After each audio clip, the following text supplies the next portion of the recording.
Wherever you are in the world, hello and welcome to Theos Cybernova podcasts. Before we begin, I've got a quick favor to ask from you. There's one simple way that you could support our show, and that's by hitting the follow or subscribe buttons on the app that you're listening to the show on right now. It makes a huge difference in helping to get the show out there to as many people as possible. So please give us a hand and click that button now. Thank you very much.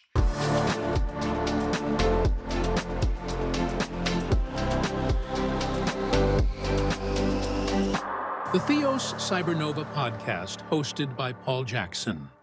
As I mentioned, this is the very first episode of Theos Cybernova. My name is Paul Jackson, and each week I'm going to be digging into the latest trends, challenges, innovations, and stories that are shaping the cybersecurity landscape. I'll be bringing on many guests who, together, they form a fantastic mix of leading industry experts, thought leaders, technologists, legal experts, and other insights into the cyber landscape. Whether you're a professional in the field or you're simply curious about staying safe in the digital age, we hope that the Theos Cybernova podcast will offer up valuable knowledge and actionable insights for everyone. So here we are. First one, our first guest, the founder of Theos Cyber, Alex Hudelot. Alex, welcome. And this is more of a conversation because you're the founder of Theos, so I'm the newbie, I'm the new CEO. And I think the question on everyone's lips right now, Alex, is why? Why have you stepped aside as the CEO of Theos? And why are you letting me take the reins? But before we get to that, perhaps just tell everyone a little bit about your background and your journey in cyber, and what led you up to this point where you've made this decision. Hi, Paul. Well, thanks for having me as the first guest. Before we get into the big why question, a bit about myself. I've spent roughly the last 15 years in cyber.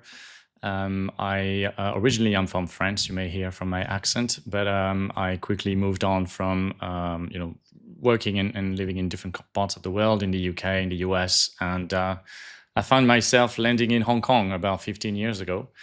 From a cyber perspective, I spent most of my career on the consulting side, solution architecture, helping organizations go through transformation programs, understanding where they are, what are the risks they are facing, and how we could accompany them to get to the next level, to get to the next stage, build better cyber resilience, and be more proactive when it comes to mitigating threats. 6 years ago, I found myself starting my own business, Theos. So you could say that I'm a security engineer turned entrepreneur.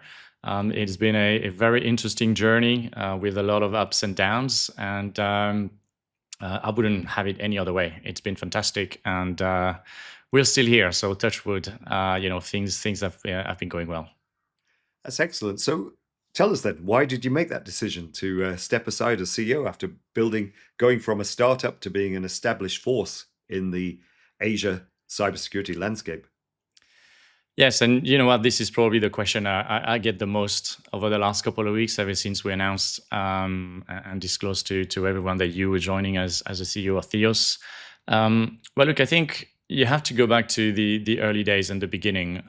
When I decided to start the company, it was essentially myself and then a couple of folks that I was working with, and we, at that time, were all engaged with a cryptocurrency exchange. We were building slowly their cyber capabilities. And long story short, it was tough times for that market. And that company didn't really make it, unfortunately.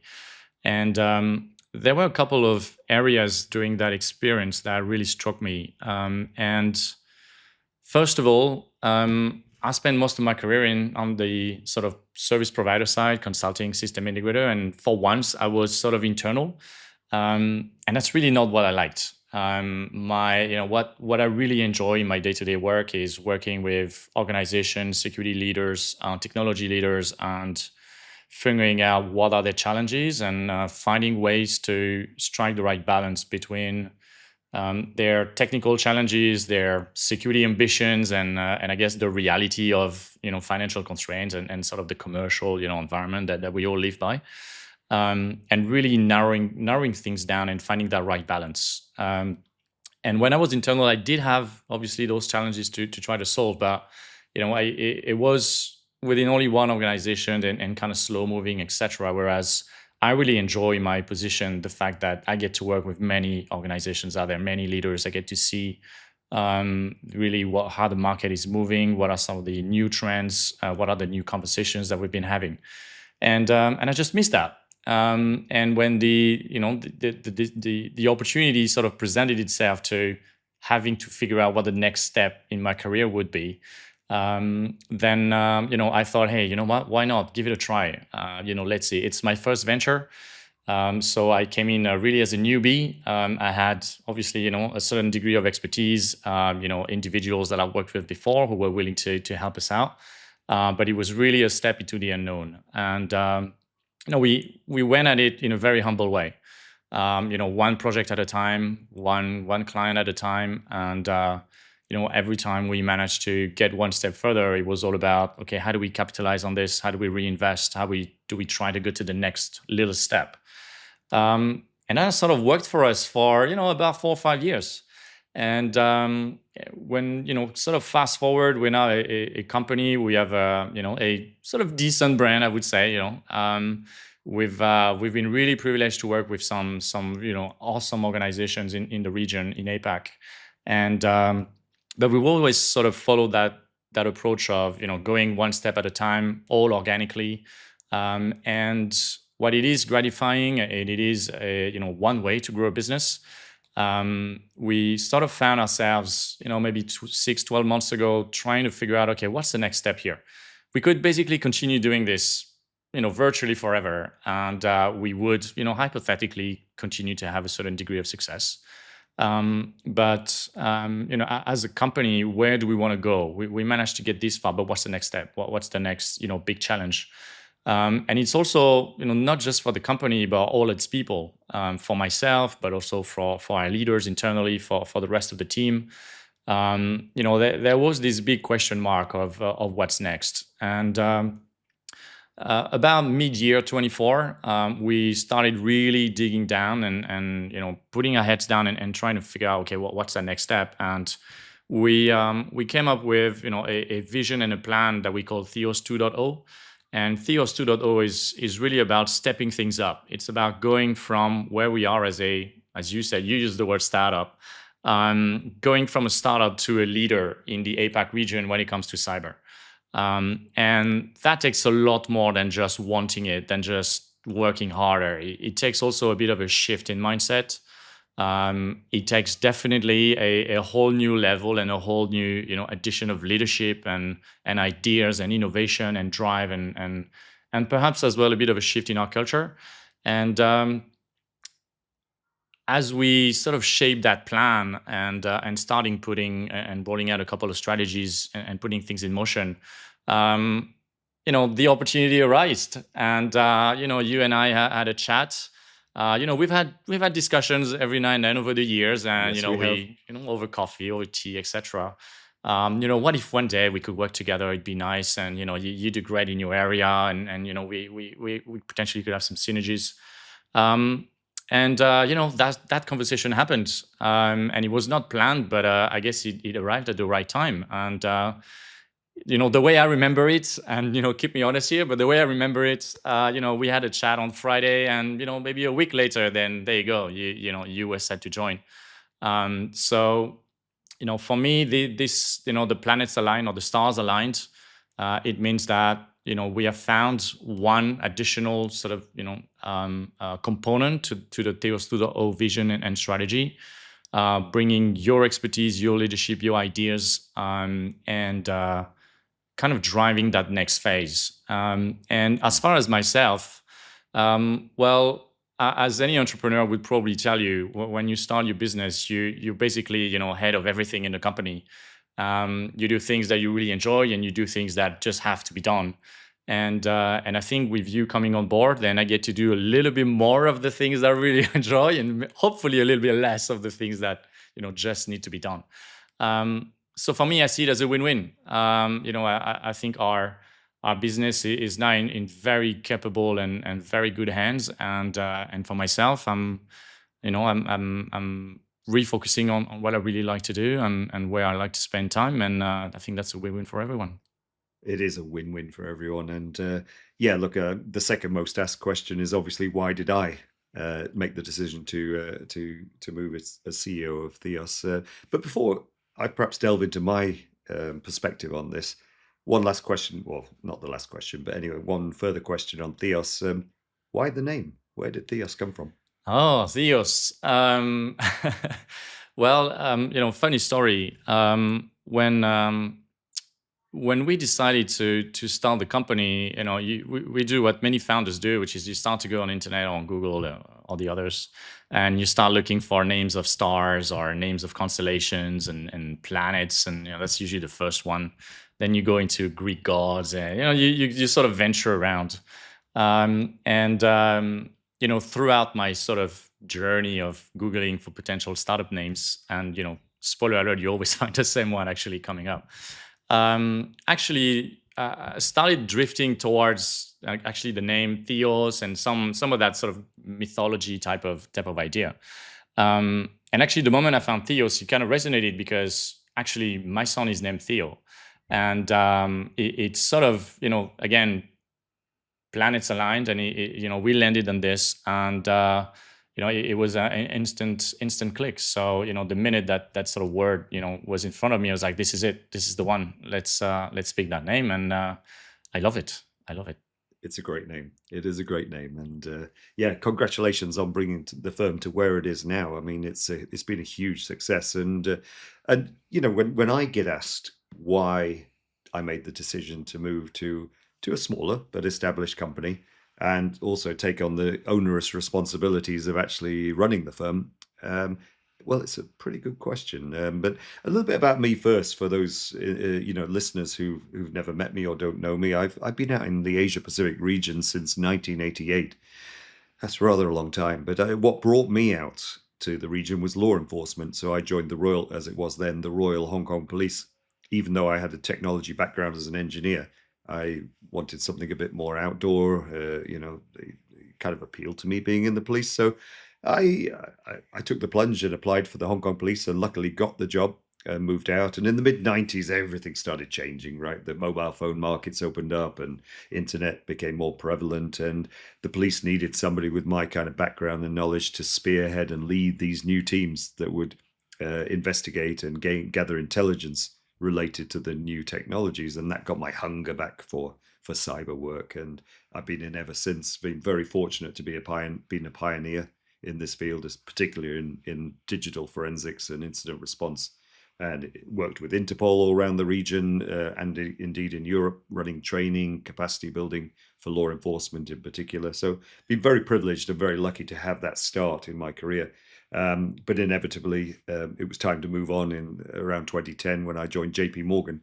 And again, luck and timing. We all, you mentioned, Alex, about luck and timing, and it was there. It was the right time to move to the big banking world, and was privileged to be promoted quite quickly there and moved to the US to head up their cyber investigation capability at a very interesting time in their history. If you look back on the 2014, still the world's biggest bank breach, and a number of other incidents around that time. So it's priceless experience that you couldn't buy, which led me in the end to go into consulting once I moved back to Asia from JP Morgan, and been loving consulting ever since, because I think it resonates with what you said, Alex, that you like working with multiple clients, hearing different perspectives, solving different problems, gives you a new challenge every day, right?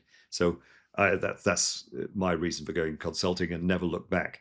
Now, things change all the time with companies you work for, especially when you're not calling the shots from the very top. And things did change for me in the consulting world, and you spoke to me at exactly the right time when one of these changes was taking place. And although I did have another offer lined up to doing pretty much what I was doing with my previous role, what you said to me resonated, right? Because a lot of people have said to me, "Hey, Paul, why don't you set up your own firm, Paul Jackson Cyber or whatever?"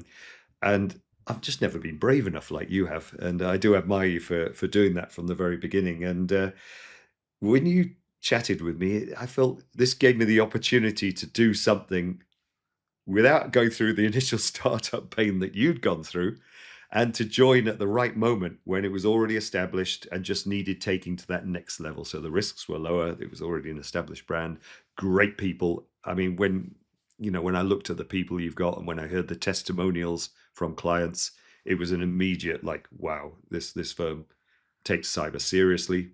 They do what's right for the client.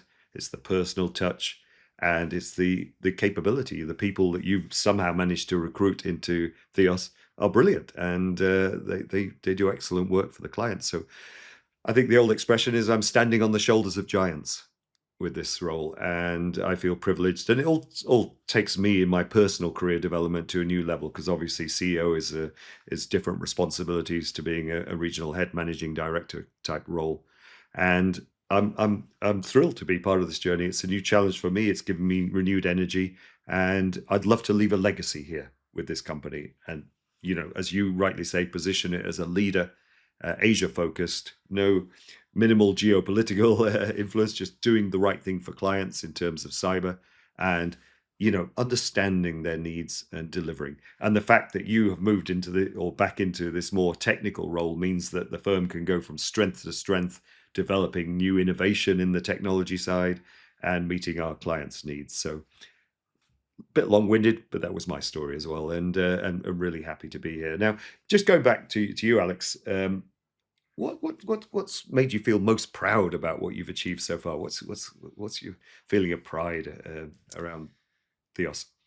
Wow, good question. I think it's probably the team that we have been able to assemble, and I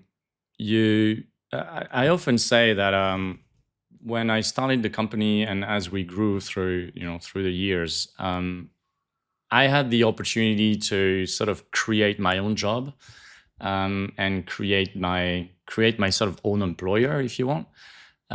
So I could focus on the culture. I could focus on what sort of values we want to stand for.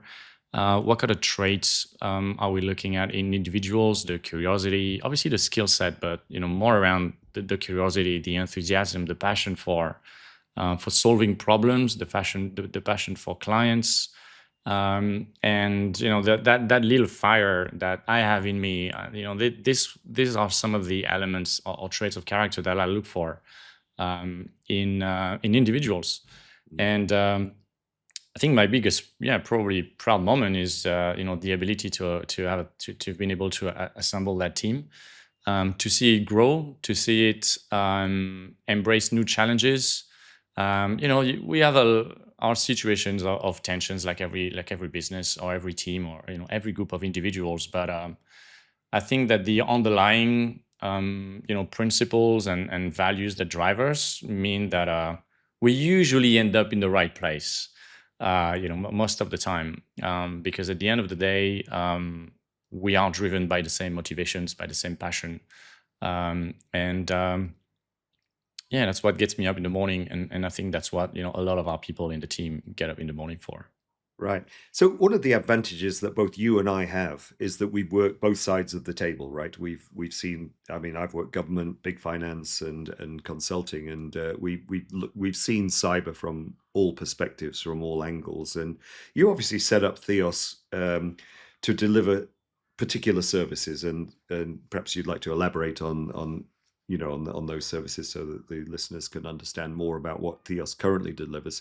But also, I'd like you to touch on where you think Theos should be taken to next. What additional services must Theos be giving? But perhaps, just explain what Theos delivers currently. Sure. So we deliver currently two main capabilities. One on the cyber defense side, one is the offensive services. So on the defense side, we've essentially built, run, and scaled threat detection and response capability, which really focuses on acquiring telemetry on clients' environment and enabling them to identify threats as early as possible. And talking about some of the gaps and kind of how we shape the company and the services, a couple of things were really important for us when we decided to go down that route. One is that we often see in SOCs, or generally speaking, security operations centers and MDRs, etc. That the challenges faced by organizations are usually quite similar, actually. One is a usual sort of slow response time. So whenever threats are detected or incidents are triggered, it takes quite a bit of time before someone actually starts looking into it, before it goes up the ranks, before the right people are mobilized. So we put a lot of focus on speed, and not just investigating early, but also having processes, people, and the tech in place that allows us to respond really quickly. So that's one big area. The sort of second main focus for us has been to ensure that we do provide some level of response with clients. And again, I think what organizations don't want is just someone else to tell them what to do, but they also want someone to actually come and do it with them, or at least hold their hands and really go through the technicalities of facing and responding to these situations. So our threat detection and response really focuses on this, being fast, having good visibility, and helping with the response, so that threats are detected early, they're acted upon quickly, and they are mitigated and responded to really, really fast. On the cyber offense side, we run a team of ethical hackers who would go into ethically, I insist on that, hack into into your digital footprint, whether it's applications, whether it's clouds, whether it's Active Directory, etc., any sort of piece of infrastructure, but also at a broader level, try to compromise through various means a business unit, a specific department, or your entire group. It could be, we've run exercises where we looked at a group, global presence, 50 countries, 100,000 people.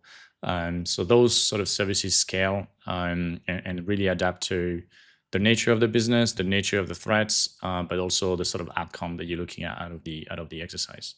So that's sort of where we currently are.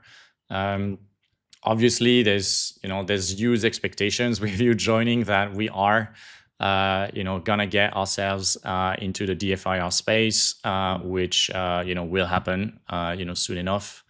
And that will be really about focusing on enabling companies to be more resilient in events of compromise or cyber events of significance, helping with actual investigation when it comes to the nature of incidents, when it comes to identifying root causes, and obviously the recovery and sort of aftermath of those situations. So we're quite excited, obviously, to get into that space and offer additional capabilities to organizations and clients to help them be more cyber resilient. Yeah, I think you make a very good point, and obviously it is my background, the incident response space, the forensics and incident response space, and it's been a top priority of mine since joining Theos. Obviously, only a month and a bit in, but there is a big gap in the market. So if I could just talk to that a little bit, what we're seeing in Asia is that companies are now required or bound by increasingly harsh regulations and laws to have notification processes in place for any incidents, to have incident response plans in place, and to have tested those incident response plans, because resilience is the key now. It's no longer about cybersecurity. The question is cyber resilience. How can you cope with an incident, and how quickly can you recover?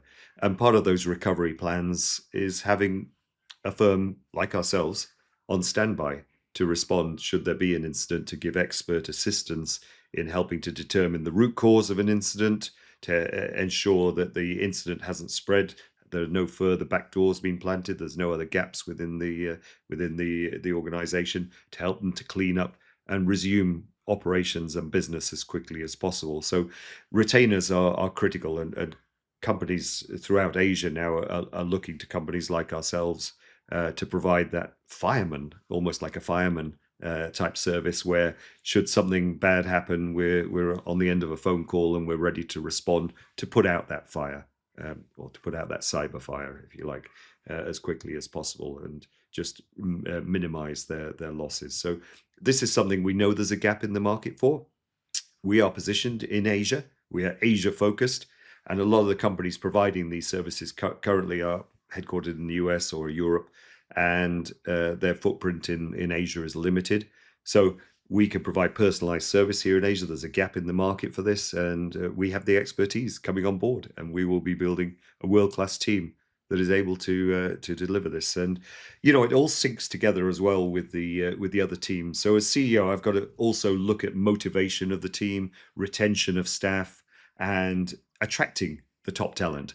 And what I found is that you spoke about our ethical hackers, right? Well, yeah, sure. They love doing what they do. They love pen testing. They love doing the red team testing to a very high standard. But what they love even more is solving problems, right? And very often when we're faced with complex incidents, hacking incidents, ransomware incidents, the underlying breach or the patient zero is hard to determine. And because they have a hacker mindset, they're able to often look at the evidence, look at metadata, and determine how the hacker got in, what steps they took, and hence help us with the remediation. So they play a very important role. And I hate to see companies where these roles are siloed. And I've seen that in the past where, the pen testers will be kept in one room and they don't really talk to the investigators. And that to me is wrong, right? You've got to have this collaboration because both skill sets are needed. And obviously, when you have an incident, that means something's gone wrong in the organization. There's a gap occurred. And again, we have the monitoring and threat detection, threat hunting capability that can help those organizations, once they've had a breach, to enhance their overall security posture and just make sure it doesn't happen again and make sure that they are fully protected moving forward. So all of these moving parts fit together. So you're right, Alex, it did make absolute sense to expand the range of service into DFIR. So for those of you listening, watch this space. The announcements will be made soon, but yes, Theos is there, and Theos is going to be hitting the DFIR scene in Asia in a big way. Yeah. So, Alex, you want to comment? Yeah, I wanted to just sort of carry on something or piggyback on something you just said in terms of the synergies. And we talked a bit earlier about the team and the motivations. And obviously, for a business of our nature, talent is predominantly our business engine, so to speak. And the keeping the interest and that burning fire alive is also done through exposing individuals to areas that are not their core focus or that are not their core to their job description. You took the example of an investigation where we could involve folks from the ethical hacking team. Actually, the opposite is also true.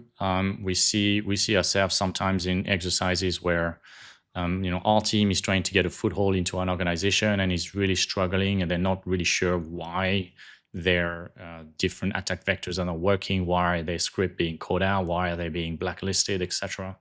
And interestingly, on some occasions, some of the folks from the SOC basically come in and have a look at what they're doing, and they're sort of like, well, yeah, obviously, because I can see that it's you because you're doing this, or you're using that sort of tool, and we have detection capability for that sort of thing. So we know right away.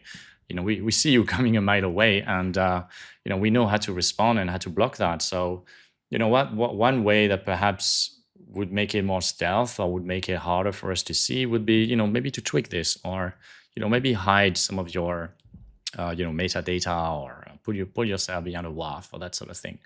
And more often than not, it actually works as well.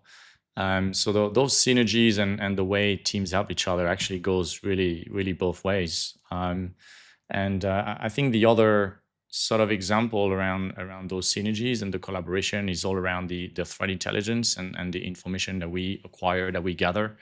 We sort of have internally a single source, a single point where we aggregate all the intelligence that we gather from our partners, that we gather from open source data feeds, etc., some that we produce ourselves. And we aggregate all of these and then we make it available to everyone, so that everyone internally, obviously, so that if it's in the threat detection and response space, obviously all that intel is fed into our platforms that we continuously upgrade and get higher fidelity on these. If a team manages to write a new exploit that bypasses, ADR-A or ADR-B, once the exercise is concluded, we give that, intel to our SOC so that they build new models or new detection capabilities, so that the next customer on which this is being tested on is not, it's not gonna work. It's gonna be detected right away. So for me, it's a bit of a virtual circle. The more one of the team is able to come up with, a little bit of an advancement, and everyone benefits from it. And then anything after that is just compounding. And over time, you build that virtual circle that just, advances everybody together. I agree 100%. And, often we refer to the combination of the blue team and the red team as being a purple team kind of exercises. And we know more and more companies are looking to bring in these kind of exercises to test their capabilities, both on the defense and the offense side. And, with Theos having that capability on both sides of the house, it enables us to work with our clients much more effectively in this manner. And additionally, another area, I mean, there's so many, possibilities, but another area where aligning or combining the strengths leads to, such an effective capability is in tabletop exercises, crisis exercises, because, as I mentioned at the beginning of this podcast, the resilience is a real focus for organizations around Asia, and regulators and authorities are requiring an increasing number of companies to test their security through effective crisis exercises and show the results to the regulators, etc. And we've moved from the days where a consultant would come in and just put a scenario on a PowerPoint for leaders to go, oh yes, what do? We got ransomware. Should we pay the ransom? Shouldn't we pay the ransom? And fairly high level, just decision making, to much more integrated exercises whereby you deliver the exercise on a technical level to the blue team, injects to the blue team within the organization, so they are receiving alerts that are relevant to their systems that they have deployed within their organization, and watch how they escalate the severity of those incidents up through the chain. So it tests not only their ability to detect these kind of incidents, but also their communication skills in explaining the severity and the impact of such an inject up to the leadership. And then they make decisions based on information provided by their own teams, rather than us as consultants coming and spoon feeding it. So these are the kind of evolution of crisis exercises that having a blue team and a red team that works together seamlessly, and an investigation team can provide to clients and help them to effectively test their readiness and response capability. So all very exciting stuff. And I think these are going to be examples of the topics that myself and perhaps yourself, Alex, as hosts, will be discussing with external experts, the leaders in the industry from all sorts of backgrounds. And there's so many topics we're going to be focused on as we go through this series of podcasts. But, for this opening or this intro podcast, I think we've achieved, what we set out to do, which is to give everybody an understanding of who we are, what we do, and more background on Theos. And these are exciting times in Asia. As I said, the dynamics is changing across the region, and the skills and the services that can be provided by Theos can help to build a much stronger infrastructure right across the region. And we're proud to be spearheading this, I think. So, Alex, any final words before we close off this podcast? Well, first of all, thank you for having me as your first guest. Second, I'm very much looking forward to the podcast series. I think it will be an opportunity to hear, different thoughts, to have the opinions of various sort of participants of, that more or less, form the cybersecurity ecosystem. Also, perhaps various opinions from, different locations within APAC. There are differently, obviously common challenges, but also very specific areas, whether you're looking at Hong Kong or Singapore or the Philippines or Malaysia, etc. And I think it would be a good platform to hear those thoughts, to compare notes as well. and for everyone to get away with some insights, something interesting, and maybe some thoughts as well that they can take back to their organization. Fully agree. I think a lot of what we hear is very US centric or very Europe centric, and it's nice to have a voice of Asia and hearing those perspectives from our region that we call home. I have one final question for you before we close up, though, and you may or may not know, Alex, but I'm a real music lover. I have a extensive vinyl record collection at home, and it's what I do to unwind. I like reading and listening to music, and I'm sure you listen to a bit of music at the moment because it all helps us concentrate sometimes when we're focused on work. What are you listening to currently?